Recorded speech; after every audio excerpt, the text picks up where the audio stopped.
Goeiemorgen, en dit is donderdagoggend, die 12de Junie 2025 en ek groet julle allemaal hartlik hier vanaf die walle van die groot rivier.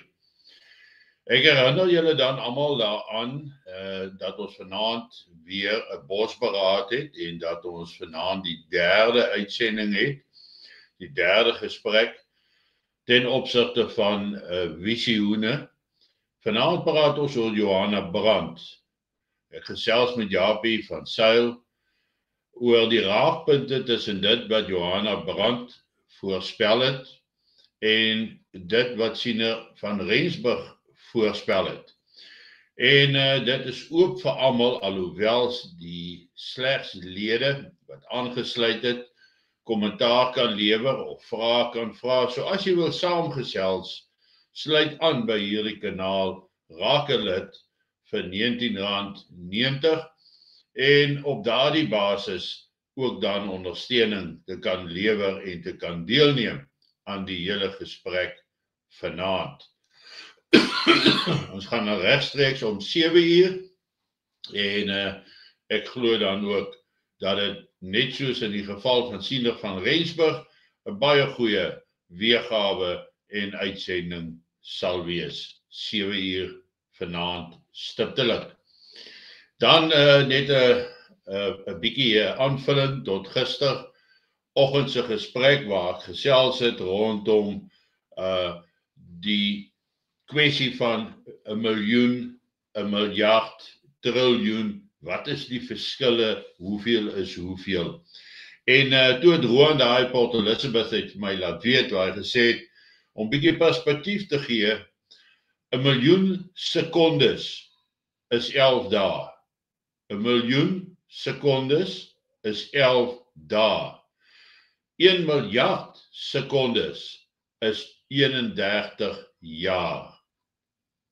Dis die verskil wat daar is tussen 'n miljoen en 'n miljard, of dan as jy wil 'n biljoen. En nou kan jy self die som maak hoe dit verder lyk. Dit is dus skrikwekkend om te dink hoeveel biljoene in Suid-Afrika vermors word. Maar gister skakel 'n lid by daar uit die verre noorde van Limpopo uit, daar uit die ou Wenda gebied uit. En hy sê dat in hulle gebied is die mense baie meer gematigd as in die res van die land. Hy sê of so het hy gedink. Hy sê hy was een van die wat nog altyd gelewe het met hoop.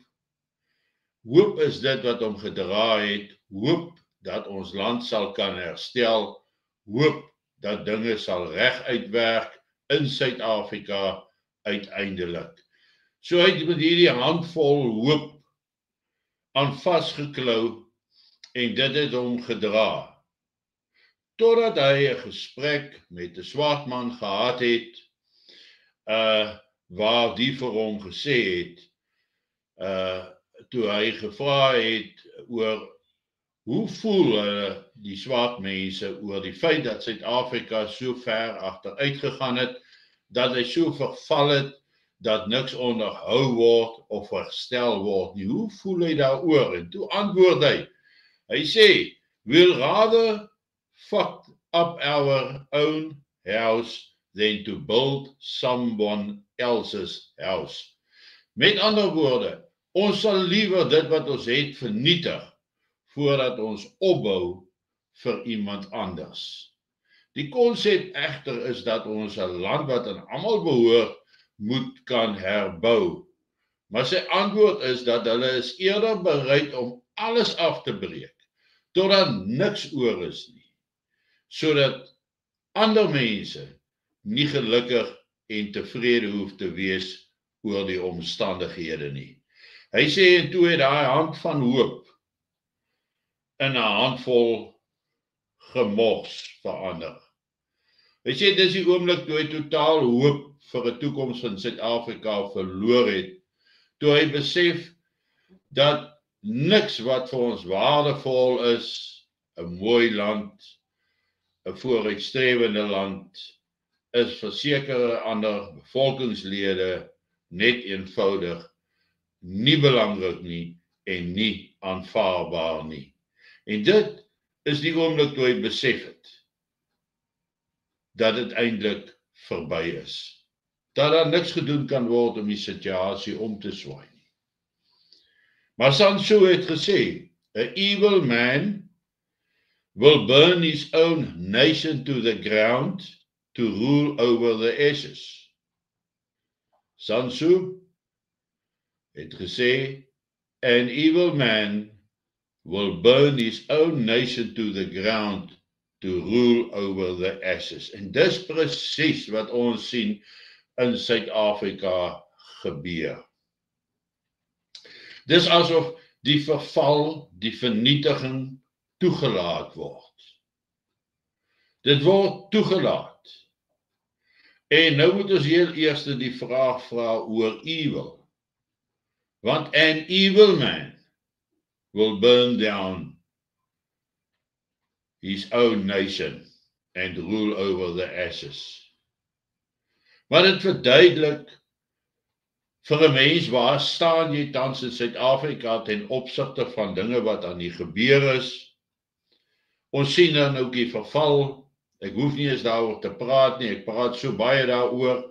Infrastruktuur, dienste, dinge wat net verwoes word, die afbreek van geboue en die absolute minagting van reg en geregtigheid. Maar dit sê ook iets van ons eie mense. Dit sê ook dat ons eie mense het hulle morele kompas verloor. Ons waardes is weg. Ons beleef 'n verval van denke. 'n Verval van wat is reg en wat is verkeerd. Die waardes en dade waaroor ons beskik het, begin toenemend ontbreek. So in hierdie hele proses moet ons gaan kyk na hoe dink ons ten opsigte van Suid-Afrika, en as daar dan geen hoop vir Suid-Afrika is nie, hoe en wat gaan ons doen daaromtrent? As ons dan geen hoop oor het dat Suid-Afrika kan herstel van sy vlakke van verval nie, dat die ekonomie weer opgebou gaan word nie, wat gaan ons dan doen? Wat is die alternatief? En ongelukkig is al wat oorbly die totale ineenstorting van die land. En wanneer daardie totale ineenstorting plaasgevind het, dan moet ons reg wees om tot dade oor te gaan. Maar hulle gaan ons nie toelaat om tot enige daad of vorm van dade oor te gaan om te herbou, solank as wat ons in die vervalproses is nie. Hulle gaan nie toelaat dat die proses omgekeer word nie. Want dit lyk absoluut of hulle dit wat Sun Tzu sê, probeer vermag deur alles te vernietig, om hierdie hele land te vernietig en dan te hoop om dit anders te herskep. En dit gaan nie gebeur nie. En eers wanneer die land totaal beheer verloor het, die regering beheer verloor het oor die mense, is die tydperk waar ons werklik waar ons waardes sal moet suiwer en sal moet besluit hoe lyk ons pad vorentoe en wat gaan ons daaraan doen om in die eerste plek ons mense veilig te hou, in die tweede plek wat is die prosesse van herbouing, wat is die stappe waardeur ons moet gaan om uiteindelik weer 'n toekoms vir ons nageslag te skep. Dink daaroor terwyl jy vanoggend jou kondensmelk koffie geniet. Dink mooi oor wat jy sien gebeur. En nou opwonder oor hoekom alles so vervalle raak. Want dit word toegelaat om te verval. Want as daar nie verval is nie, gaan daar ook nie 'n groter mate van oorheersing bestaan nie. Maar hoe meer mense geafronteer word, hoe meer word hulle in die proses dan ook beheer. En ek en jy en so baie ander mense soos ons trap dikwels in hierdie struik van beheer. Lekker dag en onthou om vanaand om 7 uur in te skakel om dan saam te gesels oor Johanna Brandt en die raakpunte wat sy gehad het met Siener van Rensburg. Ek en Japie van Sail sal 7 uur gereed wees om op die lug te gaan en waar hy dan ook sy bogemiddelde kennis met julle sal deel. Mooi loop.